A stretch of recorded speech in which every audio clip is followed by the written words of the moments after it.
साथियों, अमेरिका और ईरान के बीच में जो वार्ता होने वाली थी वो टल गई है। ईरान में इस पूरी वार्ता में आगे बढ़ने से साफ साफ इनकार कर दिया है। और ये सब कुछ क्यों हुआ? ये सब कुछ हुआ डोनाल्ड ट्रंप के झूठ और उसकी बेशर्मी की वजह से, बदतमीजियों की वजह से। इस्लामाबाद में सोमवार को यानी कि कल बातचीत होनी थी। आज रात तक दोनों पक्षों के डेलीगेशन इस्लामाबाद में आने थे, लेकिन उससे पहले डोनाल्ड ट्रंप अमेरिका ने इनरिच्ड यूरेनियम से लेकर के और तमाम सारे ऐसे मुद्दे, नेवल ब्लॉकेट को बंद रखा, इसने बातचीत के बावजूद बंद रखा। इन तमाम सारी जो शर्तों के उल्लंघन थे, उसके बाद ईरान ने यह फैसला लिया कि नहीं, ना तो हम स्ट्रेट ऑफ हॉर्मुज खोलेंगे और ना ही अब बातचीत करने के लिए जाएंगे जब तक हमारा फ्रेमवर्क पूरा नहीं हो जाता। यानी कि जब तक अमेरिका एक बार फिर से नहीं गिड़गिड़ाने लगता है तब तक नहीं मानेंगे। मुस्तफा खामेनी का एक संबोधन आया और उस संबोधन में एक बात कही गई कि जब जंग शुरू हुई तो जंग के 4 दिन बाद ही अमेरिका गिड़गिड़ाने लगा था, लेकिन जब 40वां दिन पहुंचा तो खुल करके सामने आया और पाकिस्तान से कहलवाया कि सीजफायर करा दो। ये बात मुस्तफा खामेनी को के एक वीडियो संदेश में कही गई है। प्रेस टीवी के हवाले से ये खबरें लगातार तमाम सारे प्लेटफॉर्म पर चल रही हैं, लेकिन जो खबर मैं आपको बताने जा रहा हूं वो दोबारा शुरू होने वाली जंग से जुड़ी हुई है। मुस्तफा अली खामेनी का ये जो बयान है, छोटा सा एक हिस्सा उनके बयान का, वो देखिए और इससे क्या संकेत मिल रहे हैं समझिए जरा इसको। कहा है कि अपने दुश्मनों को कड़वी और नई हार का स्वाद चखाने के लिए हमारी जो नौसेना है वो तैयार है। और यह बयान ऐसे समय में आया है जब उसने 2 ऑयल टैंकर, लेकिन वो ऑयल टैंकर भारत के, खबरें आ रही भारत के 2 ऑयल टैंकर पर ईरान ने हमला किया और इसकी भारत ने बहुत कड़ी प्रतिक्रिया दी है, क्योंकि ईरान की परमिशन के बावजूद ईरान से भारत तेल ले रहा है।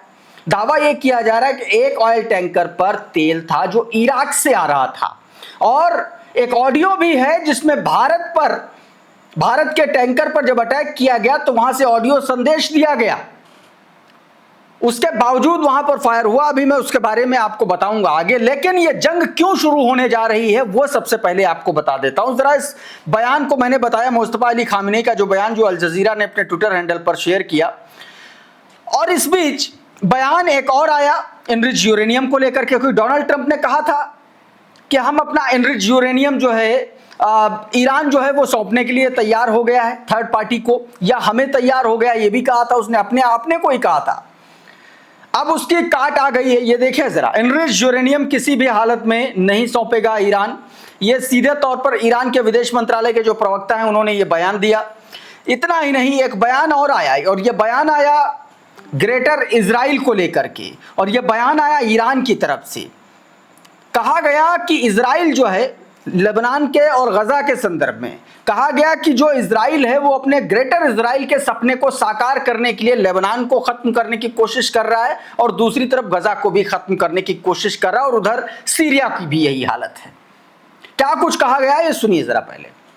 इजरायली शासन ग्रेटर इजराइल बनाना चाहता था और क्षेत्र की भू राजनीति को बदलना चाहता था।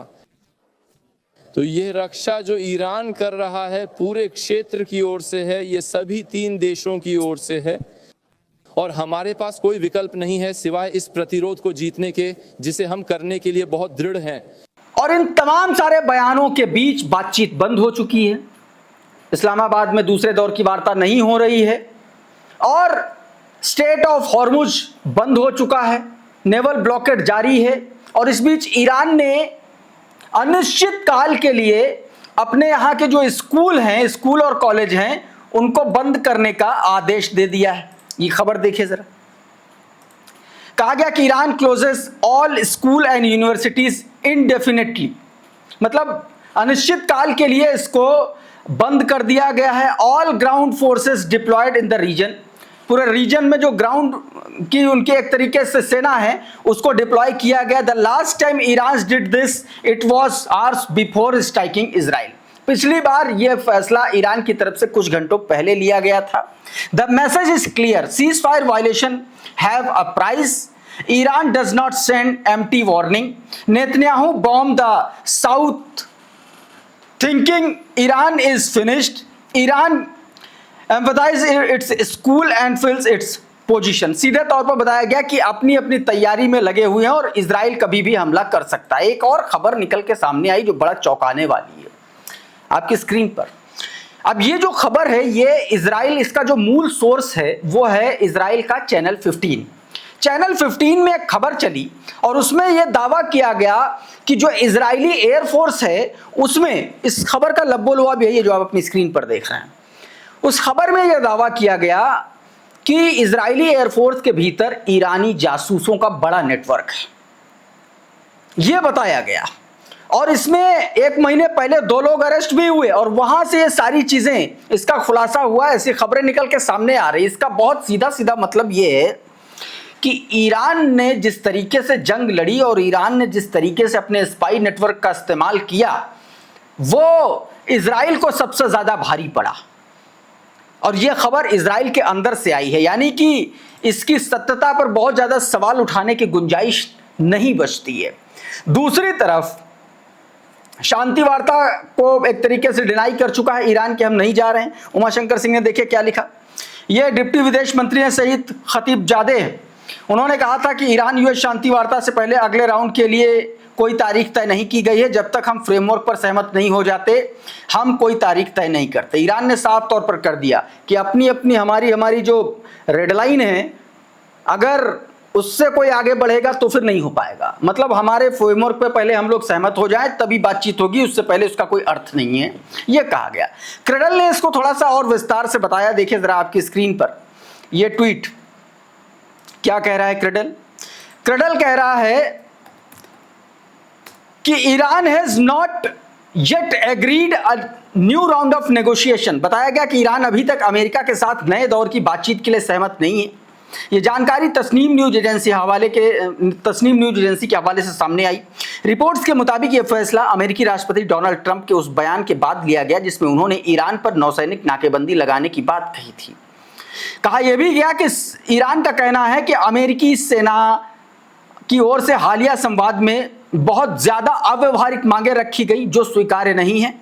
ईरान ने स्पष्ट किया कि ऐसी मांगों से परहेज करना बातचीत जारी रखने की मुख्य शर्त है, अन्यथा यह समय बर्बाद करने वाली लंबी और निष्फल वार्ताओं में शामिल होगा। तो क्या अब सवाल उठता है कि यह सिर्फ वही वाला गेम है जो शुरुआत से इसकी आशंका जताई जा रही है कि ईरान को बातचीत में उलझाए रखो, फिर अचानक से अटैक करो, अचानक से हमला करो, वही वाला तो नहीं है। और शायद यही वजह है कि मुस्तफा अली खामेनेई सामने आकर के इस तरीके का बयान देते हैं कि अब जब नई जंग होगी, नए सिरे से जंग होगी, तो आपको यह समझना पड़ेगा कि इस बार जो है आपको नई हार का स्वाद चखाएंगे। यानी कि ईरान जंग लड़ने के लिए तैयार बैठा है और बहुत ज्यादा मूड में है नहीं बातचीत के। इस बयान से यह भी साफ होता है। अच्छा, इन तमाम सारे फैसलों को लेकर के डोनाल्ड ट्रंप का एक और बयान आया। ये देखिए उसका बयान जो है उमाशंकर सिंह ने अपने ट्विटर हैंडल पर लिखा है। यह शनिवार को पत्रकारों से बातचीत के दौरान डोनाल्ड ट्रंप ने कहा कि ईरान थोड़ा चालाक हो गया है, वो स्टेट को फिर से बंद करना चाहते हैं, वो हमें ब्लैकमेल नहीं कर सकते। सबसे बड़ी बात तो ये है, ये सोचो ये कितना झूठा आदमी है। जब दुनिया में तमाम सारे झूठों का कोई कंपटीशन होगा तो उसमें डोनाल्ड ट्रंप जरूर जीतेगा, जंग नहीं जीतेगा, ये बात तय मान के चलिए। क्यों मैं कह रहा हूं झूठा? इस आदमी ने कहा है कि वो स्टेट ऑफ हॉर्मुज को बंद करना चाहते हैं, हमें ब्लैकमेल कर रहे हैं। जबकि सच्चाई पता क्या है? डील ये हुई थी कि तुम ब्लॉकेट खत्म करोगे, हम स्टेट ऑफ हॉर्मुज खोलेंगे। डोनाल्ड ट्रंप ने ब्लॉकेट बंद नहीं किया, स्टेट ऑफ हॉर्मुज ईरान ने खोलने का ऐलान किया था। सैयद अब्बास अरागची ने उसका ट्वीट किया था। अब उसके बाद जब इसने नहीं खोला तब दोबारा बंद किया है ईरान ने। इसका पूरा सच ये है और डोनाल्ड ट्रंप ये जानता है कि पूरी दुनिया ये भी जानती है, बावजूद इसके बड़ी बेशर्मी के साथ, बहुत साफगोई के साथ ये आदमी झूठ बोल लेता है। एक और खबर मैं आपको दिखाता हूं। खबर दोस्तों इसी स्टेट ऑफ हॉर्मुज को लेकर के, बंद करने को लेकर के बाकायदा ऐलान किया गया है। उस इलाके में जितने भी वेसल्स हैं, टैंकर्स हैं, सबको बताया गया। आपकी स्क्रीन पर जरा देखिए, ये ऑडियो सुनिए, इसमें क्या कहा गया। Bhagyalakshmi, go ahead sir, I read you loud and clear. Good evening, sir. This is Reina Stefanovic. On the strait is locked and pass from that is forbidden, and there is no any permission for you to use from the strait. You are ordered to go back to your departure immediately. You are ordered to go back to your departure immediately. You get my message? Okay, copied your message. तो ये बात कही गई। इधर खतम अल अनबिया जो central headquarter है एक तरीके से ईरान का, वहां से बयान भी आ गया और इसी बात को लेकर के बयान आया। आपकी स्क्रीन पर ये ट्वीट है, देखिए इसमें क्या बताया गया। कहा गया कि दुर्भाग्यवश अमेरिका अपने वादों को बार बार तोड़ने के लिए इतिहास के बावजूद तथाकथित नाकेबंदी के नाम पर समुद्री डकैती और गुंडागर्दी जारी किए हुए है।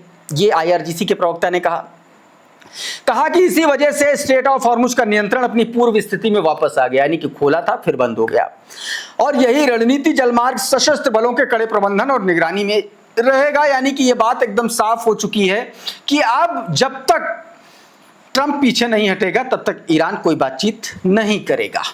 खबर जो मैंने आपको शुरुआत में बताई थी, जो भारतीय ऑयल टैंकरों को निशाना बनाया गया, उससे जुड़ी खबर देखिए आपकी स्क्रीन पर।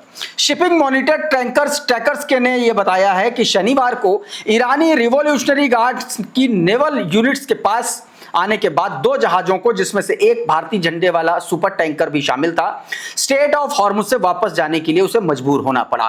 यह घटना ऐसे समय में हुई जब भारत पानी के रास्ते बढ़ते तनाव के बावजूद ईरान से कच्चा तेल खरीदना जारी रखे हुए। टैंकर ट्रैकर्स ने कहा कि इस बीच भारत अभी भी ईरानी तेल इंपोर्ट कर रहा है।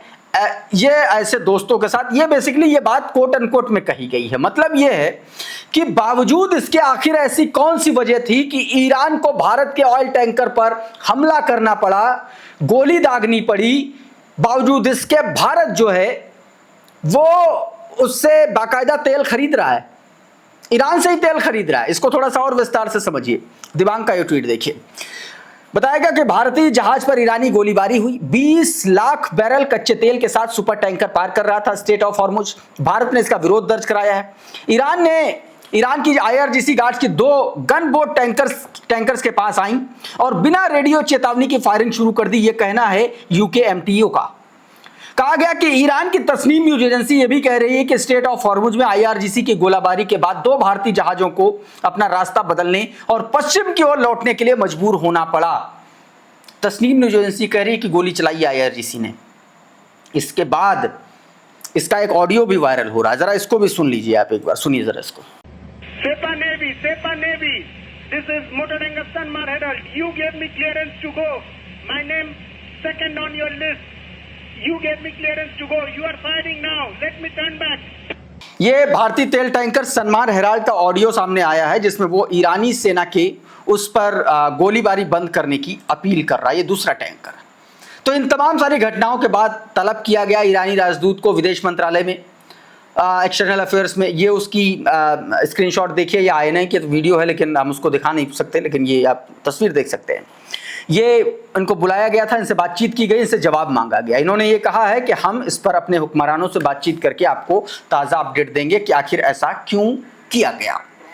तो साथियों, इस वीडियो में बहरहाल इतना ही। बहुत बहुत शुक्रिया, बहुत बहुत धन्यवाद। आप जुड़े रहिए आपके अपने चैनल द लाइव TV के साथ। नमस्कार।